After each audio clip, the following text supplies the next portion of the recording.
for the Remedy is Solidarity, which is a project that I'm executive producing that is looking at the role of arts and culture within the global reparations movement.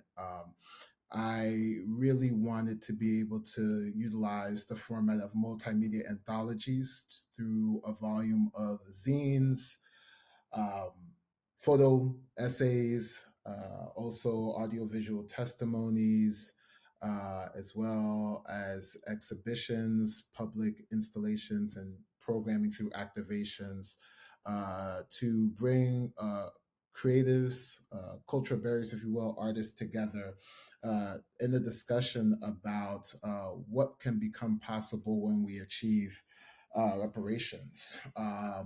And how can we reconceive reparations as a way to bring about solidarity amongst us as a people across the diaspora. So, with the anthology and with its volumes, we've been able to produce three so far. We had a conversation in Miami with Marie Vickles and Jojo Abbott. The second one that was during Art Basel Miami, and then the second one was after the close of the California Task Force on Reparations, and then go with California. And that was curated by Atriana Ward with Benga Komolafe, Leah King, as well as Dr. Nandi Jordan and House of Amma. And then this last volume was in Accra, Ghana, um, which also then featured Afia Sarwal, Zain Asiama. We have Francis Kokoroko and Selko Viga on the phone with us now. Mr. Yaboa and alongside Solon Fiajo and myself as the curator for that exhibition. And so now that we've produced these three, we wanted to be in an exchange with the artists that were included in this initial pilot, along with the artists that will be featured in future volumes, to really have conversations about the role of art and culture um, in the reparations movement, and to really use narrative and story to, in many ways, touch, move, and inspire a larger audience of people to make clear meaning about what is it that we actually want as a people, and what do we feel like we will have and be better off with as a result of reparations as a part of a political process that's about remedying and restoring what has even been taken from us, stolen from us, or that we have lost that we feel that we need to regain. And so, with that, I wanted to touch bases with you, Francis and Sel, because you had the opportunity to collaborate together on a piece of work for the exhibition for the anthology, and wanted to, just ask both of you what was the process like for the both of you to engage in the creation of that work for the exhibition, and what do you feel like is more possible now that the work has now been put out there, and we know that part of these processes that they're iterative in nature. So wondering if there's any further you know uh, culture making, further creation in the work from now the opportunity for it to be exposed. So either Sel or Francis, you can respond to that, but just what more do you think can become possible or will become possible as a result of the work that you were able to show from the last exhibition in Accra? There's a story we're working on about refugees who are being displaced in Ghana, Liberian refugees. And we were there all night and then this morning as well. So I'm basically trying to send pictures to the wire for the story, which is coming out in about an hour. So I'm just trying to. And it's funny how these things kind of crop up. I think about these things a lot in the sense that as an artist, I find true freedom in being able to work elsewhere and and just uh, feed my art work with the freedom that I get from doing other stuff, right? I hope that came across like well.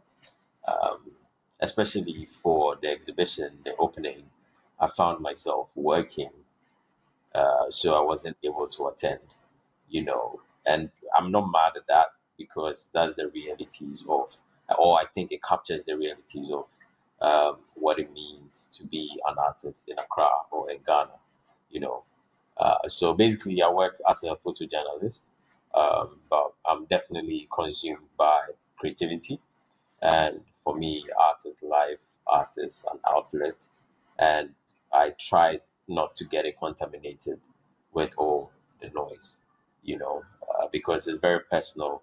And, you know, everything that I try to bet into the world, I want to make it really original and authentic, devoid of any, pressures from um, the whole commercialized industry of the art world. So, you know, this is where we are. And, for me also it's an experiment to see what work can come to me as a conduit, you know, being a professional and an artist. I'm not saying you can't be a professional artist, but for me, juggling between these two kind of, I want to see the work that will come out of that. Yeah. So this is basically who I am. Yeah. I think I'll try to respond to this from a conversation I had with Alan when you came over, and we had like a long conversation, quite broad and complex. But I think what I was looking at, or what we were looking at in that context, was what the word reparation, restitution, restoration would mean to us, as contemporaries. And for me, I was interested in the word itself and what the word would mean in my language, or how I would break this word down to a 13-year-old me or my 97-year-old grandmother. And I think what we were also interested in was trying to connect it with how much violence has been in presence before the word reparation became a thing or became part of any conversation. And whilst thinking about what violence could mean or what violence could be, we wanted to also rethink about what violence means today in this present state that we live in. So I think there is so many things going around which doesn't really solve or respond to the question about what reparation could be.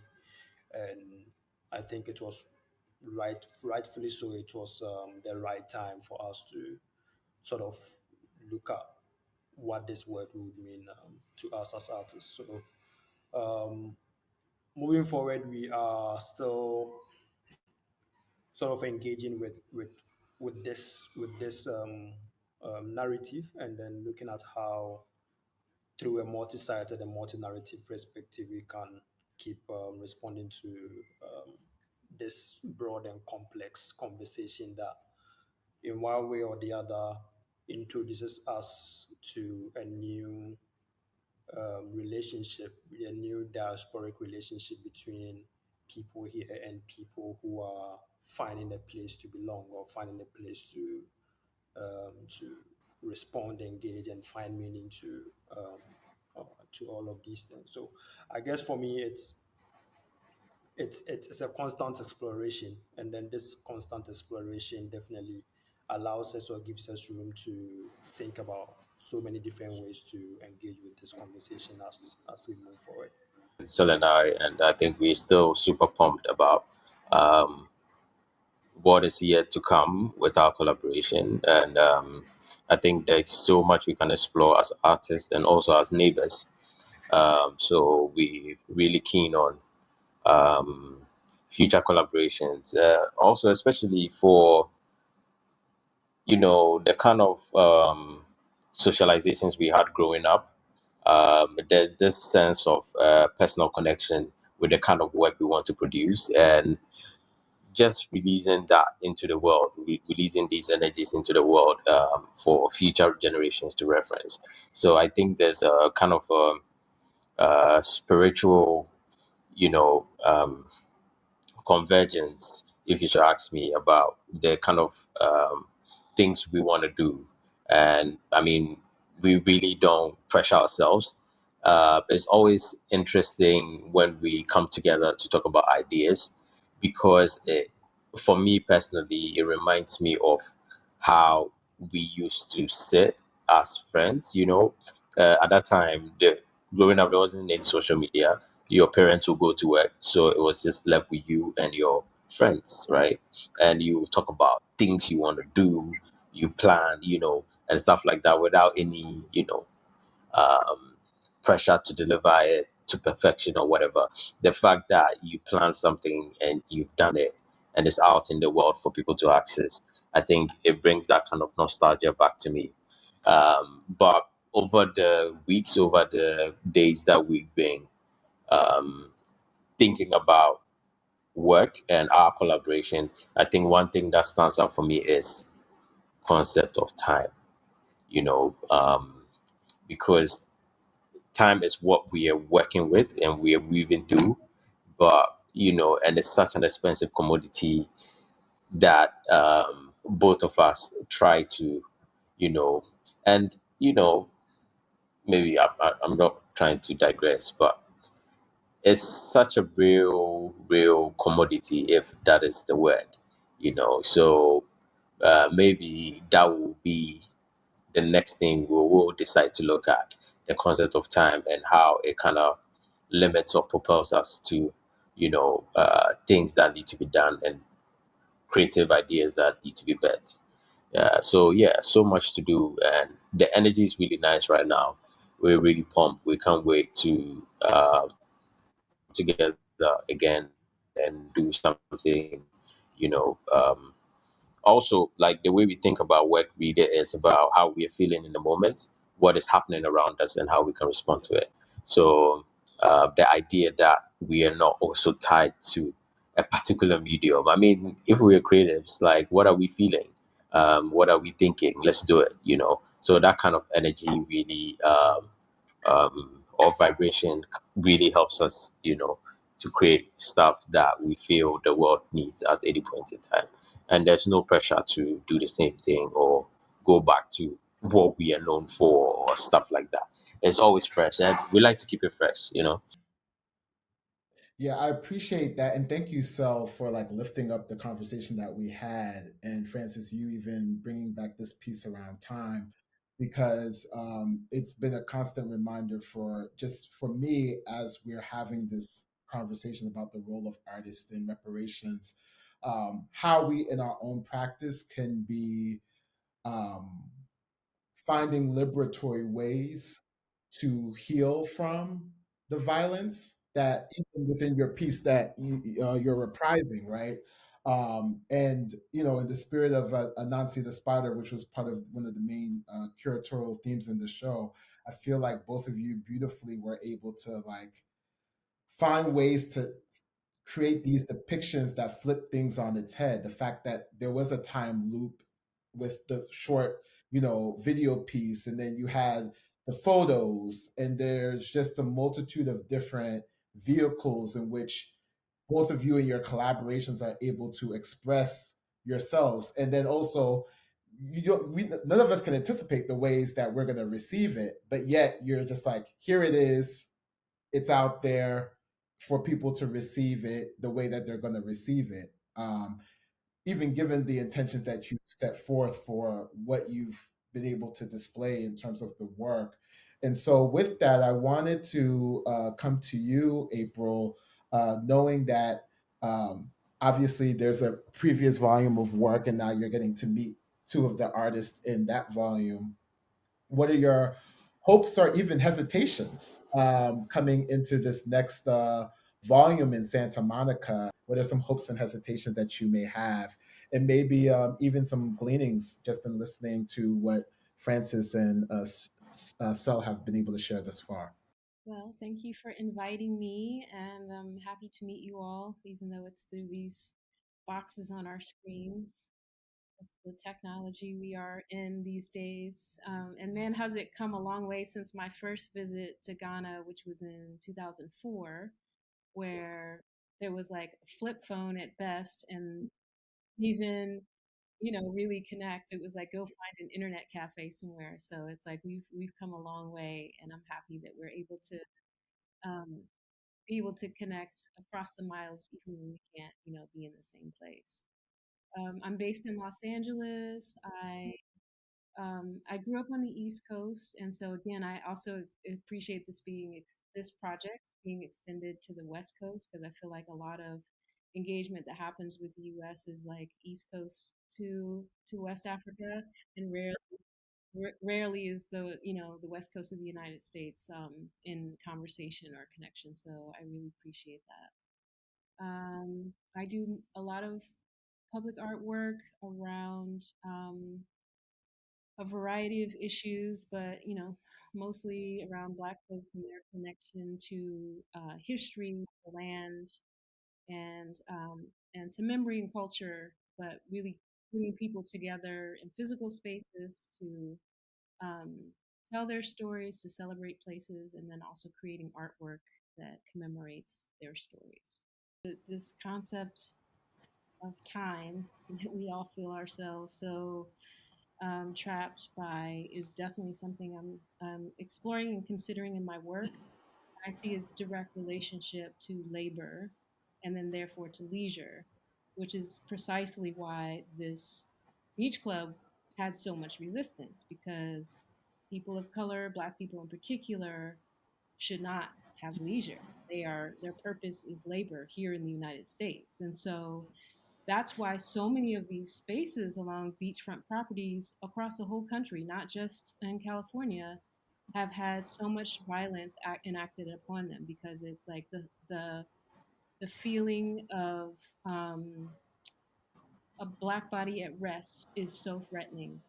And so I've made another piece about that, where in DC it's a temporary piece where it's a sculpture where people are can sit on a stoop, and I'm playing with this idea of stoop as an architectural language, but stoop also as a throne, and the ways that we gather and with each other, and just it's neither quite private or public, but how do we create a safe space to be in community and to have leisure, which is to me a direct resistance of like what we're supposed to be doing with our time.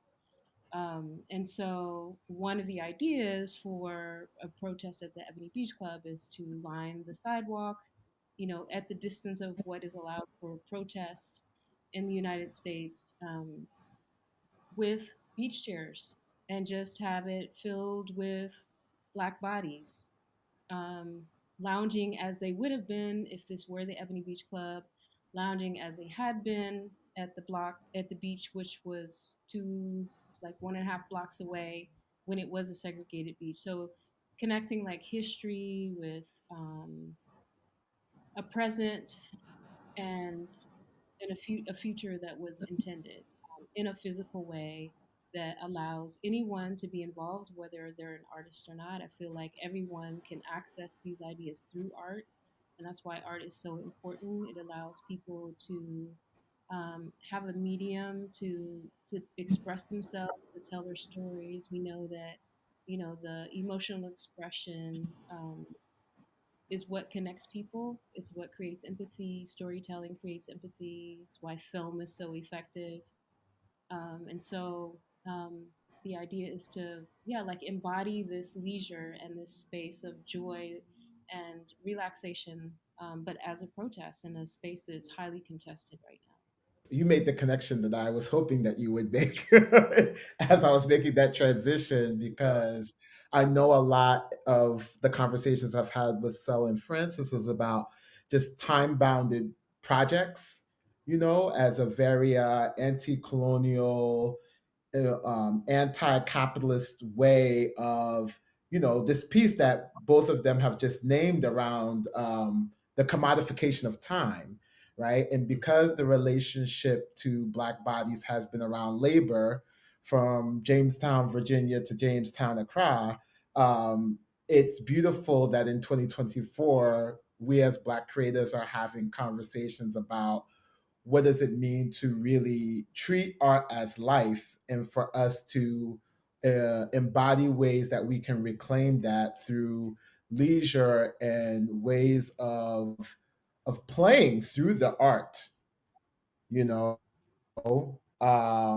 that doesn't have to bring these violent memories we have in relation to our labor that put us in these cycles of survival that are quite frankly unsustainable. I think, as Francis has just also shared, in the navigating between, like, as an artist, how am I showing up and doing my world building versus, when I'm also doing that world building through this place where, yeah, I'm working for a living, and there's a level of impact in being able to tell those stories, even in the here and now, as we're talking about the politics of refugees.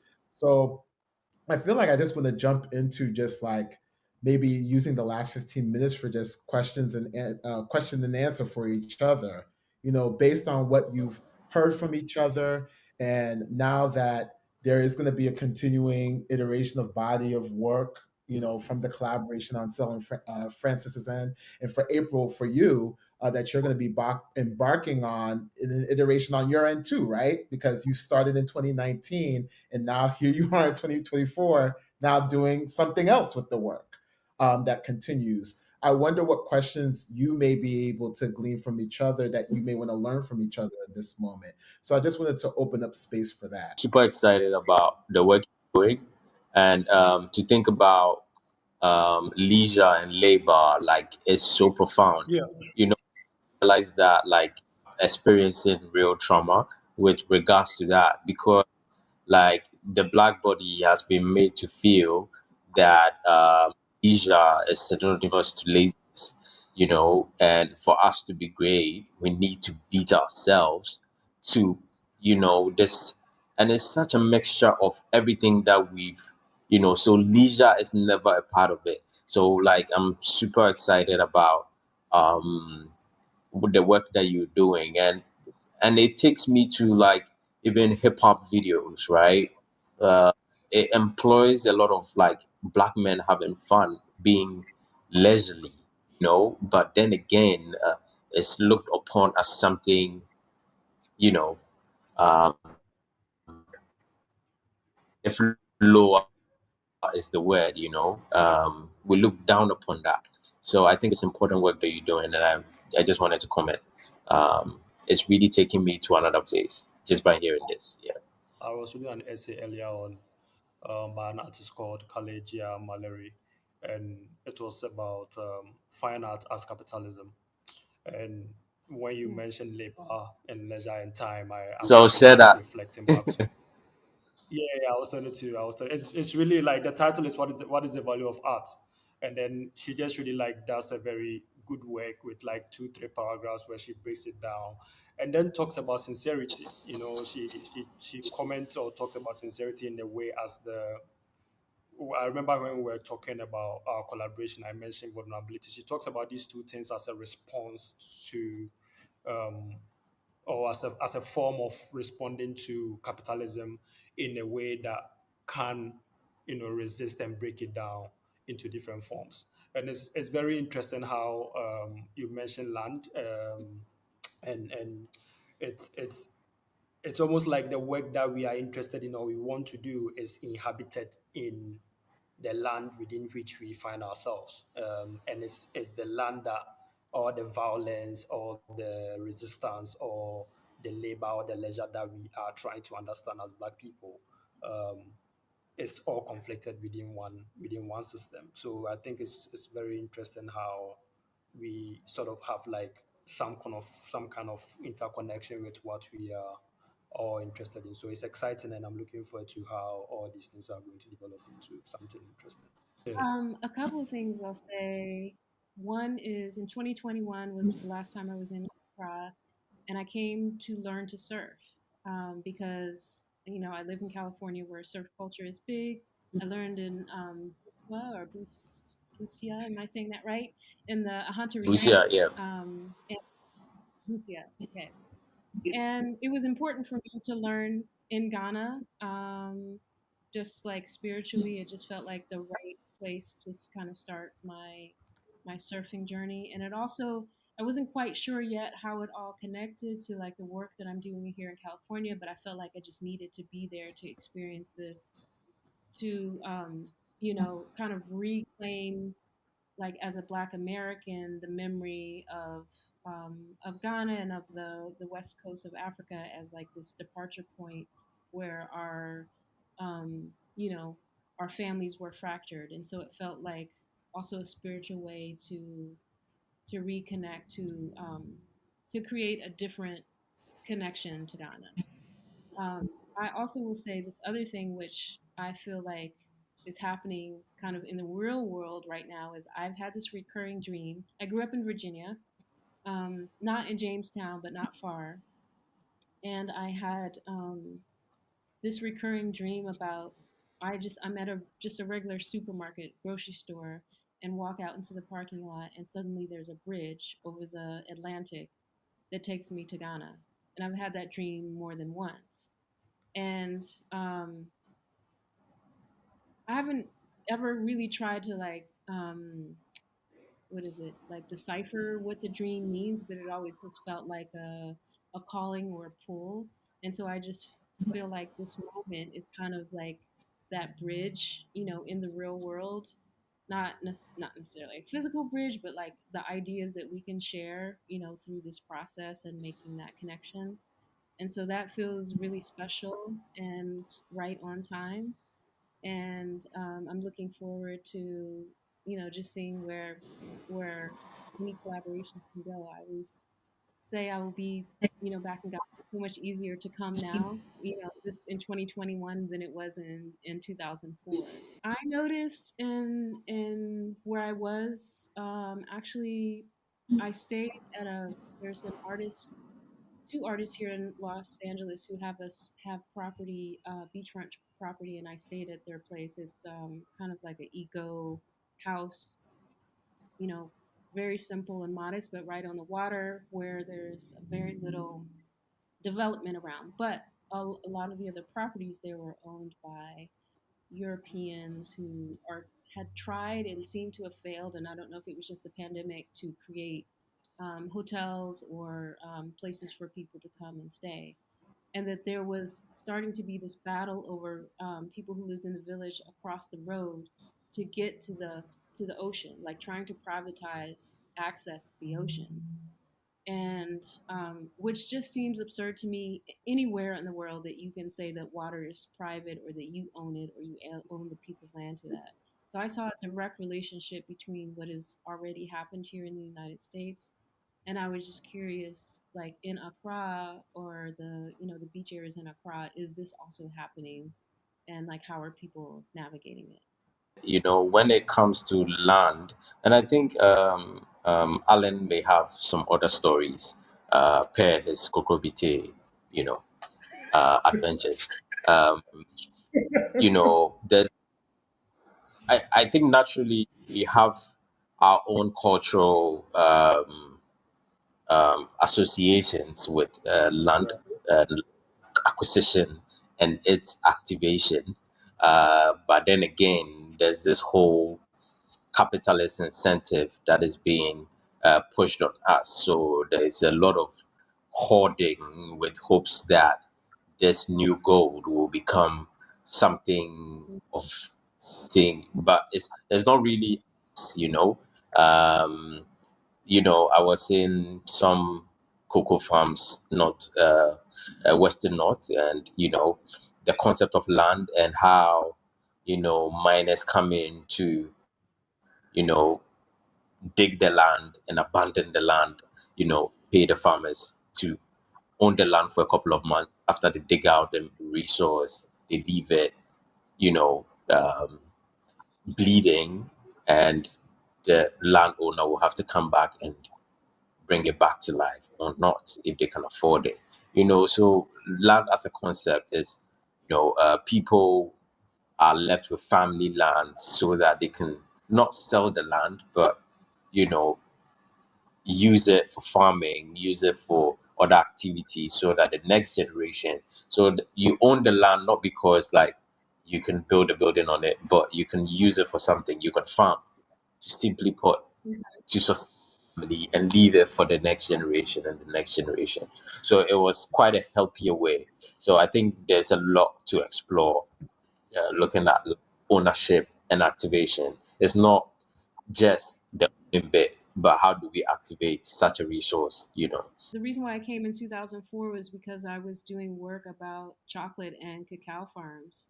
And so I was visiting the farms, um, in Ghana, and then other places like South America, just looking at the relationship between like who does the labor and what the commodity part of it is, and then, who really reaps the wealth and whose land is left, you know, depleted. When I get told this thing around, oh, well, the land is your birthright, you just named it, Francis. But when there are these capitalist incentives at play, that gets lost somehow. And I also think it gets very complex when we say who is the rightful owner to the land versus a conversation about who are the rightful stewards to this land. And I think, as both of you have mentioned, um, what is the sole purpose and use of the land? And I think this goes back to then this piece that you both have talked about, and also Jojo Abbott has talked about around how do we value what we have, and how is it going to be used either towards our sufficiency and sustenance as a people versus towards our productivity as a people? Which one do we value more? And so that's a real question that I even have at the heart of this work in Santa Monica, because now it's like, well, yeah, the land will be returned to this family, but then what? What happens after? Uh, the same machinery that created the situation still exists, and so what do we do with that? What do we do with the indigenous people who were stewarding this land who lost it? In relationship to the black people who labored for free on this land who were stolen from Africa. So, like, how do we reconcile all of that in a larger defining, right? As you've named countless times, Sell, around, well, what does reparations mean in that context versus, oh, well, we want a paycheck? You know, it's like beyond that, how are we really talking about our solidarity, and within our solidarity, how are we really truly talking about our sustainability if we're living in unsustainable times, and if we're living in precarious times? um, yeah, so with that, we'll stop there, but thank you all for joining me in this conversation and with this conversation